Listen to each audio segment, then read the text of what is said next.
Selamat datang di channel YouTube Arifat ID atau Education Partnership, channel yang membahas mengenai gerakan literasi tata kelola pendidikan. Oke, kali ini kita akan membahas mengenai standar operasional produk. Nah, dalam hal ini kita mengarah kepada teknik penyusunannya, bagaimana kita menyusun SOP, karena SOP ini adalah bagian dari bagaimana untuk meningkatkan mutu pendidikan, seperti itu. Oke, kita mulai saja. Nah, ini adalah ada pengertian SOP secara singkat. SOP adalah standar operasional produk atau produk. SOP adalah dokumen panduan yang memuat langkah-langkah kerja yang harus dijalankan secara sistematis dan konsisten agar kegiatan sekolah berlangsung dengan tertib, aman, dan sesuai aturan. Jadi ketika SOP sudah ada untuk menjalankan sesuatu tanpa diperintah oleh kepala sekolah, tanpa harus banyak bicara. Kalau sudah ada SOP-nya, maka akan berjalan dengan sesuai yang berlaku. Nah, tujuan SOP salah satunya di sini untuk standarisasi, menjaga kualitas layanan, memperjelas alur tugas, wewenang, dan tanggung jawab, menjadi pedoman pendidik dan tenaga pendidikan. Nah, kemudian ada beberapa prinsip dasar SOP pendidikan. Ini adalah beberapa prinsip yang harus dimiliki ketika menyusun SOP pendidikan. Pertama, ada efisiensi dan efektivitas. Di sini adalah untuk efisiensi segala berbagai macam hal terkait peraturan sekolah, kemudian dengan ada SOP maka akan dipermudah efisiensi. Kemudian mudah dan jelas, SOP-nya singkat, padat, jelas, isinya langsung kepada tujuan, kena kepada inti pembahasan. Kemudian ada konsisten dan mengikat. Jadi SOP ini adalah mengikat dalam artian mempunyai keterkaitan, mengikat warga sekolah, mengikat terhadap aturan-aturan, jadi harus mengikuti dan konsisten terus menerus. Kemudian ada keselarasan, artinya ketika membuat SOP tidak boleh berbenturan dengan undang-undang atau peraturan pemerintah yang berlaku. Artinya produk yang dibuat mempunyai keselarasan, punya hubungan dengan undang-undang atau peraturan pemerintah. Kemudian berorientasi pada pengguna, artinya bertujuannya untuk siswa, orang tua, guru penggunanya. Kemudian ada keterukuran, SOP-nya terukur seberapa jauhnya, seberapa bagusnya, seperti itu. Kemudian ada perbaikan dan berkelanjutan, artinya SOP ini selalu dievaluasi, selalu ada perubahan. Ketika ada evaluasi ada perubahan, berkelanjutan terus menerus. Nah, selanjutnya kita langsung kepada proses penyusunan SOP pendidikan. Nah, proses penyusunan SOP pendidikan ini ada beberapa langkah. Pertama, ada identifikasi kebutuhan SOP. Kedua, membentuk tim pembuatan SOP. Ketiga, struktur tim penyusunan SOP ini beberapa langkahnya. Nah, kita kepada proses penyusunan SOP. Yang pertama, identifikasi kebutuhan SOP. Mengetahui kebutuhan sekolah, sekolah memastikan jenis SOP apa yang perlu dibuat dan kegiatan apa yang diatur dalam SOP agar terwujud sistem kerja yang baik dan efisien. Jadi, langkah pertama adalah mengidentifikasi kebutuhan. Misalnya sekolah butuhnya apa nih? Sekolah butuhnya SOP PPDB, SOP kebersihan, maka diidentifikasi dulu. Sekolah butuhnya yang penting saat ini apa? Nah, itu adalah fungsinya identifikasi. Jadi contohnya di sini ada tabel identifikasi kebutuhan SOP. Nah, jadi untuk mengidentifikasi membuat tabel. Ini contohnya, misalnya di sini ada SOP PPDB, penerimaan peserta didik baru, atau SPMB, seleksi penerimaan murid baru. Nah, dilihat kegiatan yang diatur apa aja. proses pendaftaran, seleksi, dan pengumuman hasil. Ada tujuannya mengatur proses penerimaan siswa baru agar berjalan tertib, transparan, dan adil. Terus tuh diidentifikasi. Kedua, SOP pendidikan dan tenaga pendidikan. Ketiga, SOP kebersihan sekolah. Keempat, dan seterusnya. Jadi langkah pertama adalah mengidentifikasi. Kemudian langkah kedua, membentuk tim pembuatan SOP. Ini penting. Tim penyusunan SOP terdiri dari individu-individu yang memiliki pengetahuan, pengalaman, dan pemahaman teknis yang memadai terhadap bidang yang akan distandarkan. Jadi tim ini orang-orang yang ahli atau mengetahui kebutuhannya. Kemudian yang ketiga ada struktur tim penyusunan SOP. Ada penulis SOP, pelaksana di lapangan, pengawas, dan atasan pengawas. Ini ada tabelnya, kita lihat. Nah, di sini contohnya, contoh tim pembuatan SOP atau contoh struktur. Misalnya namanya di sini ada Eva Melinda, jabatan pendidik, peran dalam tim, penulis atau penyusun. Kemudian yang kedua ada pelaksana lapangan, ketiga ada pengawas, keempat ada atasan pengawas. Nah, penyusun ini ibaratnya koordinatornya. Pelaksana juga melaksanakan lapangan, artinya orang yang menulis, menyusun. Nah, ini yang terpenting ada beberapa struktur ini di dalam penyusunan SOP. Jadi sudah mengetahui tugasnya. Kalau misalnya SOP itu menulis SOP, menyusun segala macam. Kemudian ada pelaksana lapangan yang terlibat di lapangan, mengidentifikasi segala macam. Kemudian ada pengawas. Nah, pengawas ini yang mengawasi tim penulis dan tim pelaksana. Kemudian ada atasan pengawas, ini bisa kepala sekolah, bisa ketua yayasan. Nah, seperti itu. Oke, kita lanjut ke teknik penyusunan SOP atau pengembangan SOP. Proses pembuatan dan penyusunan dokumen yang berisi panduan langkah demi langkah untuk menjalankan suatu aktivitas atau proses secara konsisten dan standar. Nah, pertama ada identifikasi proses. Setelah diidentifikasi, kemudian dikumpulkan informasinya. Jadi, kemudian dianalisis prosesnya, kemudian dibuat rancangan draft SOP, kemudian konsultasi atau review, kemudian revisi dan finalisasi, kemudian disosialisasikan, kemudian ada implementasi. Nah, kita lihat di sini tahapan pengembangannya atau tahapan penyusunannya. Pertama yaitu identifikasi, yaitu proses atau aktivitas, di mana di sini menentukan proses yang perlu SOP apa aja yang perlu dibuat, tadi dibahas ya SOP-nya. Ini tabelnya. Kemudian setelah itu mengumpulkan informasi, mengumpulkan data dari observasi, wawancara, dokumen. Artinya setelah identifikasi dan analisis lagi kemudian dikumpulkan menjadi data. Nah, kemudian yang ketiga analisis proses.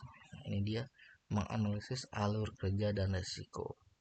Artinya setelah dikumpulkan dan analisis tuh alur kerjanya SOP bagaimana, rancangannya bagaimana, misalnya SOP penerimaan peserta didik baru alurnya seperti apa. Nah, ini di sini.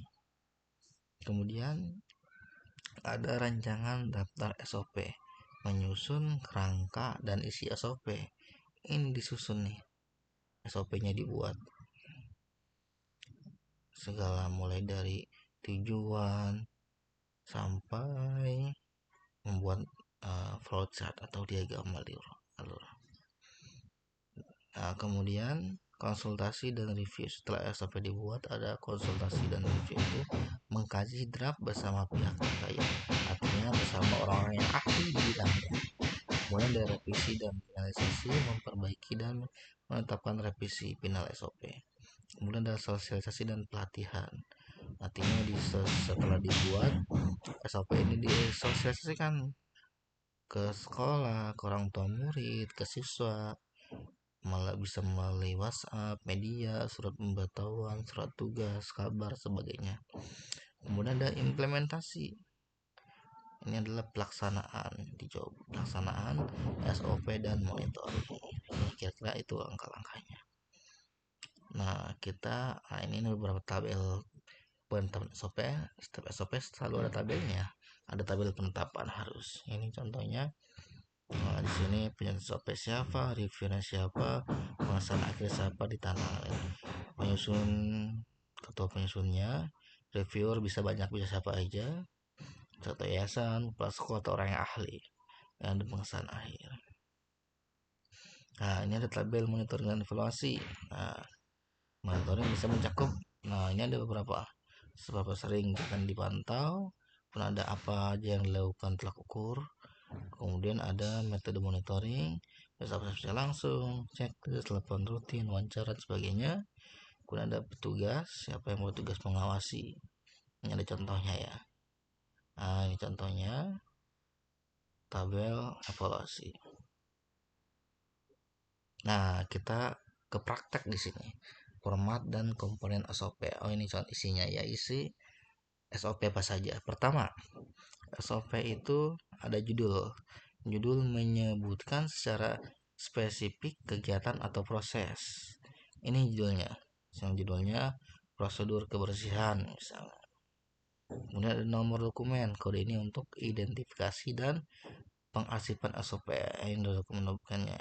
Nomor berapa SOP-nya biar tidak terbentur atau keliru dengan SOP-SOP yang lainnya kita susun. Kemudian tanggal penerbitan. Nah, di sini ada tanggal terbit, tanggal berapa SOP-nya disahkan atau diterbitkan atau diberlakukan seperti itu. Kemudian ada tujuan. Nah, tujuan contoh di sini menjaga kebersihan lingkungan sekolah agar tercipta suasana belajar yang sehat, nyaman dan aman bagi seluruh siswa, guru dan staf. Kemudian yang kelima susunannya ada ruang lingkup, yaitu menjelaskan pada batasan atau cakupan dari prosedur yang dijelaskan dalam dokumen tersebut. Artinya ruang lingkup kebersihan untuk siapa saja nih prosedur kebersihan, untuk guru, untuk staf, untuk siswa, untuk siapa saja, atau hal bagiannya. Misalnya kalau secara spesifik prosedur kebersihan lab berarti kan yang khusus pengguna lab misalnya seperti itu, atau kebersihan sekolah berarti menyeluruh untuk penghuni sekolah ya. Kemudian yang keenam ada referensi. Nah referensi ini adalah landasan hukum atau peraturan atau dokumen yang dijadikan acuan. Misalnya peraturan kebersihan pemerintah nomor berapa seperti itu, tentang pendidikan. Jadi sebagai landasan acuan, misalnya undang-undang Sesdiknas atau undang-undang kebersihan. Kalau PPDB undang-undang yang tentang SPMB yang baru, seperti itu. Ini sebagai landasan acuan. Kemudian ada tanggung jawab, menjelaskan pihak yang berperan dalam pelaksanaan tanggung jawab dan apa yang menjadi tanggung jawabnya. Artinya orang yang bertanggung jawab atas misalnya kalau tentang SOP kebersihan, siapa nih yang punya tanggung jawab kebersihan itu. Ada PJ-nya misal dari sekolah, dari guru-guru atau petugas kebersihan yang memegang kendali atau kebijakan itu menanggung jawab. Kemudian ada prosedur, di sini adalah menguraikan tahapan pekerjaan secara sistematis dengan memasukkan penjelasan rinci terkait pelaksanaan setiap langkah. Misalnya prosedur tadi penerimaan peserta didik baru. Oh ini contohnya bisa di sini lihat nih. Ada prosedurnya apa aja. Inilah di sini prosedurnya adalah proses inti penulisan SOP karena dia menuliskan rinci apa saja tahap-tahapnya ketika menyusun penerimaan peserta didik baru yang dibutuhkan apa saja, prosedurnya, syarat segala macam, atau juga kebersihan apa saja prosedurnya yang harus dilakukan. Nah ini dia intinya. Kemudian ada dokumen berbagai pendukung yang diperlukan untuk menjalankan setiap tahapan prosedur di sekolah secara tepat dan struktur. Misalnya kalau tadi kebersihan ada berarti misalnya tugas menjaga kebersihan berkasnya apa aja. Kalau misalnya penerimaan peserta didik baru ada lampiran berkas daftar ulang, lampiran jadwal jaga sipnya atau pendaftaran, pokoknya berkas-berkas yang mendukung seperti itu. Kemudian terakhir ada flowchart atau diagram alir. Ini adalah gambaran grafis atau visualisasi dari suatu prosedur yang menggambarkan urutan langkah secara logis menggunakan simbol-simbol. Nah, flowchart ini adalah turunan dari prosedur. Jadi langkah-langkahnya mulai di sini bisa cantik mulai perencanaan dan pementian. Ini contohnya pengumuman jadwal,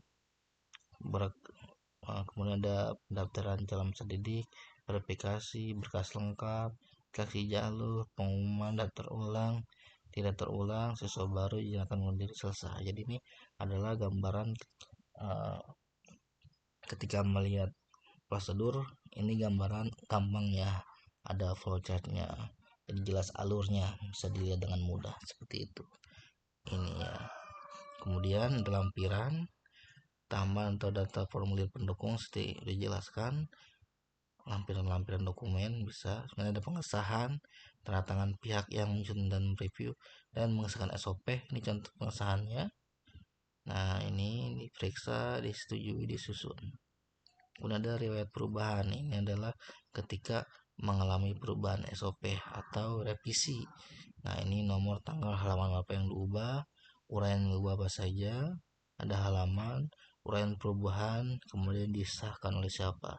Ini adalah dokumen perubahannya, tanggalnya, kalau tanggalnya tanggal sebelumnya tanggal berapa, kemudian halamannya yang diubah tanggal halamannya dirubah halaman 13, uraian diubah poin apa, kemudian ketika berubah halamannya mungkin jadi 14, Januari 15, seperti itu.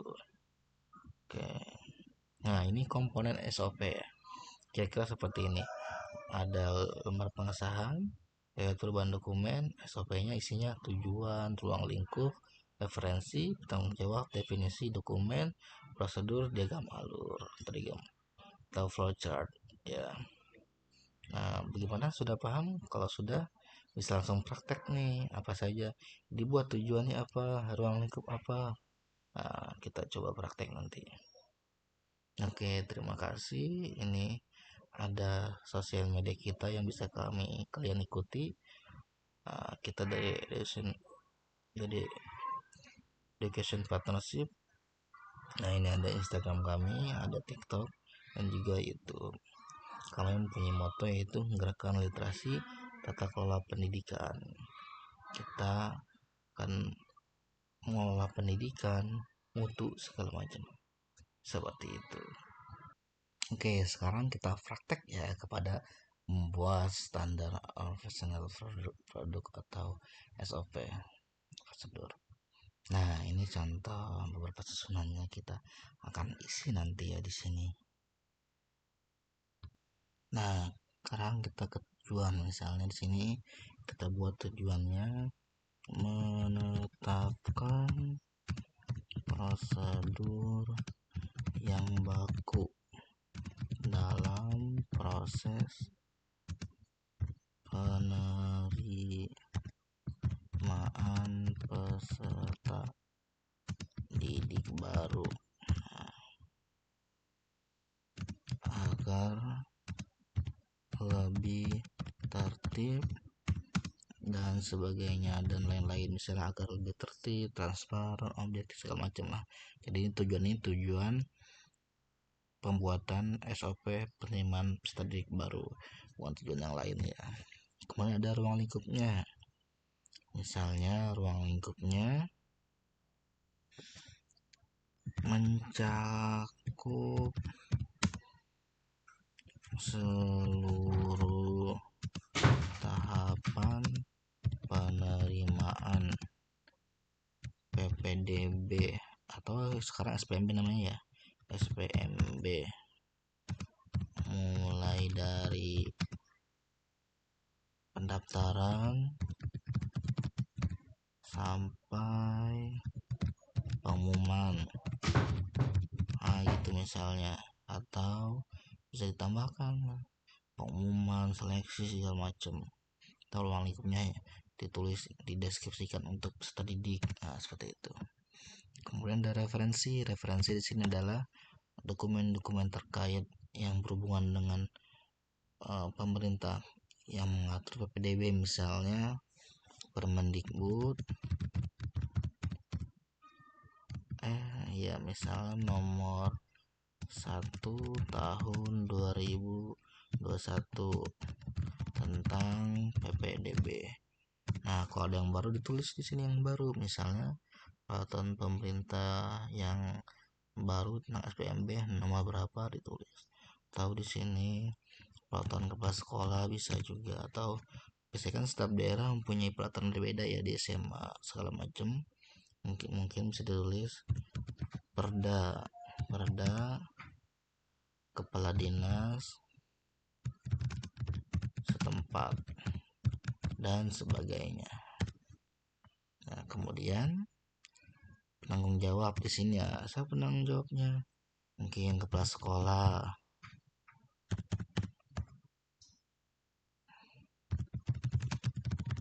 Nah, ditulis kepala sekolah, dideskripsikan kepala sekolah bertanggung jawab penuh atas pelaksanaan. Nah, kemudian ketua panitia. Nah, kemudian tim verifikasi data. Kemudian atau biasanya peraturan sekolah juga.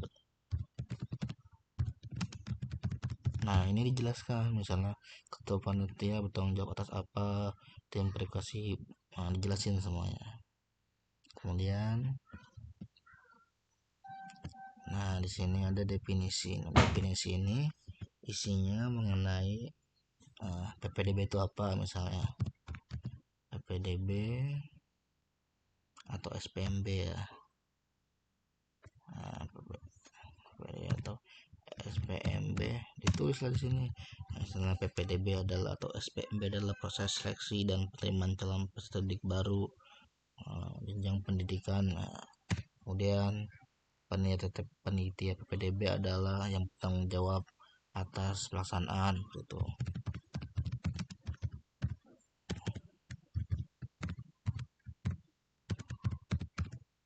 Nah, seperti itu ya. Nah, kemudian ada dokumen. Nah, dokumen yang terlampir mungkin bisa kayak daftar peserta didik baru atau